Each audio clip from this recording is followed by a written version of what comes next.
Yeko. Kambi mar fwambo mar Royal Media Services komakore kod Zizi Afrique Foundation chano mar bago kidienje 4 mag twak mamulo weche mag somo kochakore tarik 13 dweni e boma ma Nairobi.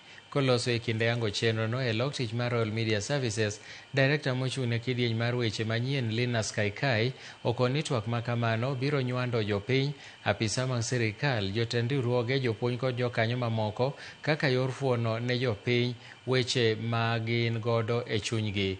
Bende tarik 13 dweni romono biro bedo mar somo mar CBC mar ng'iyo chenro moketi mar neno ni jopuonj mawuok e junior secondary kadhi senior school obedo kod ng'eyo makare.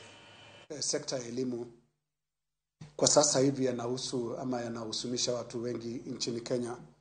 Kwa hivyo jukwaa hili ambalo tutaliandaa kuanzia tarehe 13 mwezi huu wa Oktoba itawapa nafasi wa Kenya wengi kupasa sauti zao na kutoa maoni yao kuhusu masuala yanayohusu elimu nchini.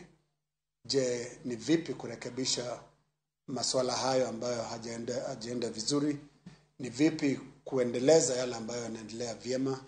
Riwruogni wan riwruok ma wabiro timo gik miluongo ni town halls, wabiro bedo gi romo mopogore opogore mabiro chiwo thuolo ne jopiny mi mondo owuo kata ochiw pachgi e weche mag somo e Kenya ka. Kaka ung'eyo sani wantie kod pogruok mang'eny matimore somo, to mi mondo pogruok kata lokruok ma piny owacho temo timo ni odhi maber, dwaro ni mondo jopiny obed jok manyalo bedo ni gigolo duondgi to bende gichiwo paro